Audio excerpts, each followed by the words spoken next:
Assalamualaikum warahmatullahi wabarakatuh. Perkenalkan, saya Hoironatul Zahro, nomor absen 21, ingin mempresentasikan materi yang berjudul dakwah dalam Islam.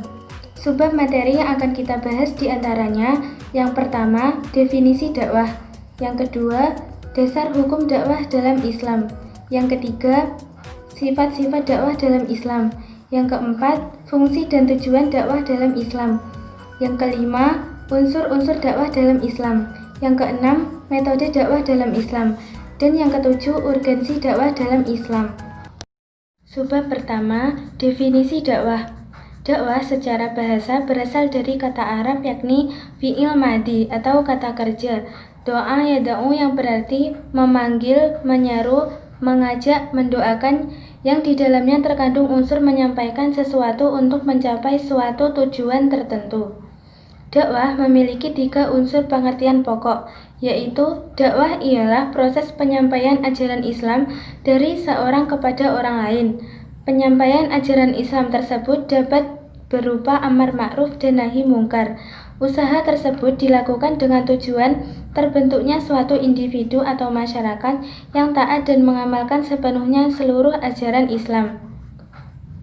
Jadi dapat disimpulkan bahwa dakwah ialah segala bentuk aktivitas penyampaian ajaran agama Islam kepada orang lain dengan berbagai cara yang bijaksana untuk terciptanya individu dan masyarakat yang menghayati dan mengamalkan ajaran Islam dalam semua lapangan kehidupan.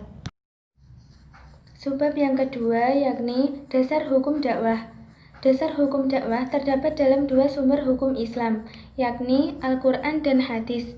Berdasarkan firman Allah, Al-Quran Surat Al-Imran ayat 104, wal takum minkum ummatun yad'una ilal khairi wa ya'muruna bil ma'rufi wa yanhauna 'anil munkar wa ulaika humul muflihun.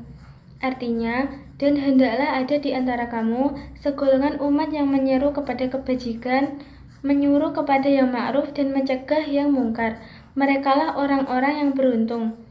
Al-Quran Surat Al-Imran ayat 104. Berdasarkan hadis Rasulullah, salah satunya, Yaliyuani walau uyyah, sampaikanlah dariku walaupun hanya 1 ayat. Hadis riwayat Al-Bukhari. Sifat-sifat dakwah dalam Islam. Yang pertama, dakwah bersifat persuasif, bukan koersif. Yang kedua, dakwah ditujukan kepada pemeluk Islam dan non-Islam. Yang ketiga, dakwah adalah anamnesis atau berupaya mengembalikan fitrah manusia. Yang keempat, dakwah bukanlah prabawa psikotropik. Yang kelima, dakwah bersifat rasional intellection. Dan yang terakhir, dakwah adalah rationally necessary. Fungsi dan tujuan dakwah. Fungsi dakwah. Dakwah berfungsi untuk menyebarkan Islam kepada manusia sebagai individu dan masyarakat. Dakwah berfungsi melestarikan nilai-nilai Islam dari generasi ke generasi kaum muslimin. Dakwah juga berfungsi korektif. Tujuan dakwah: mengajak orang-orang non-Islam untuk memeluk agama Islam atau mengislamkan orang-orang non-Islam.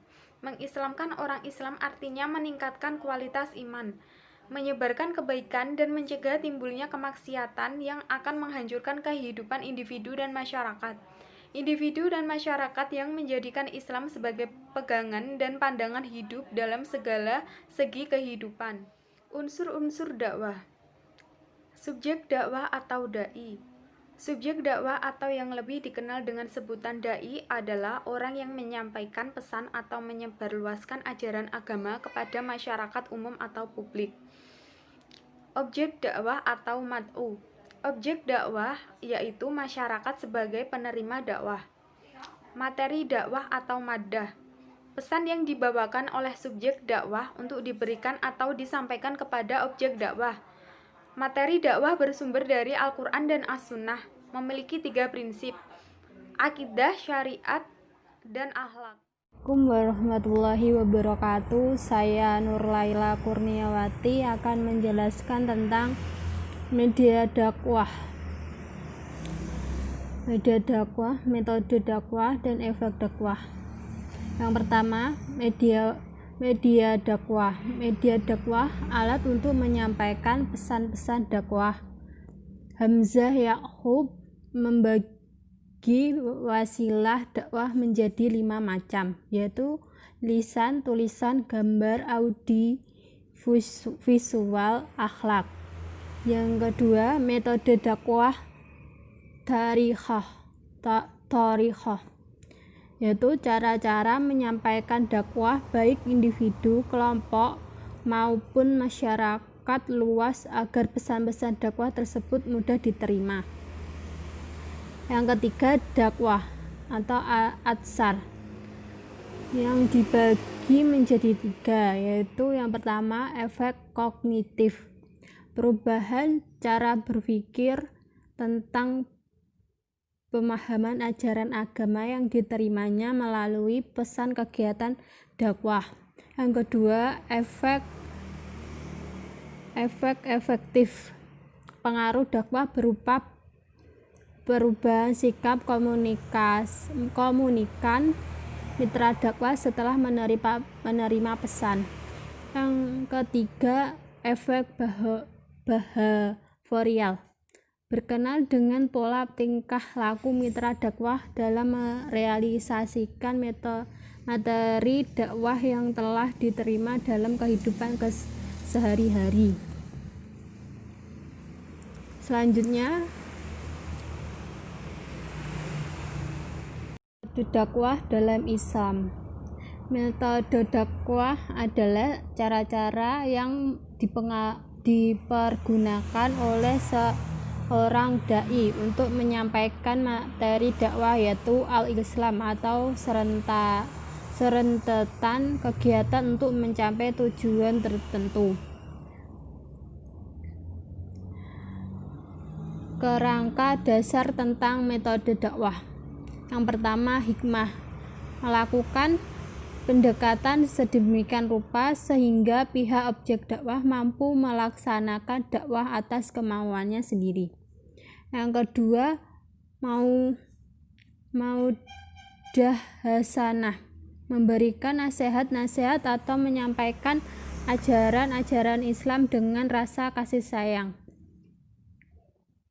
Yang ketiga, mujadalah, merupakan tukar pendapat oleh kedua pihak secara sinergi yang tidak melahirkan permusuhan. Dalam metode dakwah ini ada beberapa macam metodenya.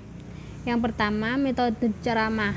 Kedua, metode tanya jawab. Yang ketiga, metode diskusi. Yang keempat, metode propaganda atau diyah. Yang kelima, metode keteladanan. Yang keenam, metode drama. Yang ketujuh, metode silaturahmi. Yang kedelapan, metode konseling. Yang kesembilan, metode karya tulis. Yang kesepuluh, metode pemberdayaan masyarakat. Baik, selanjutnya yaitu urgensi dakwah dalam Islam. Dakwah dalam Islam menentukan tegak atau runtuhnya suatu masyarakat. Islam tidak berdiri tegak tanpa jamaah dan tidak bisa membangun masyarakat tanpa dakwah. Oleh karena itu, dakwah adalah kewajiban bagi umat Islam.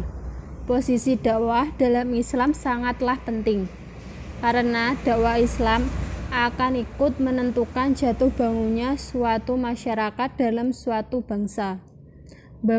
Bangunnya suatu masyarakat dalam suatu bangsa di dalam Al-Quran di dalam Al-Quran dan Sunnah yang sudah ditentukan. Bahwa dakwah Islam menduduki tempat dan posisi yang utama dan strategis.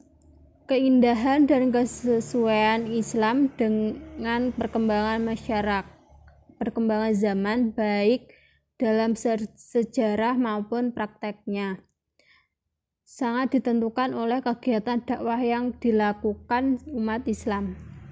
Sekian dari video kelompok kami. Apabila ada kurang lebihnya, apabila ada salah kata, Saya perwakilan dari kelompok 9, mohon maaf. Sekian dan terima kasih.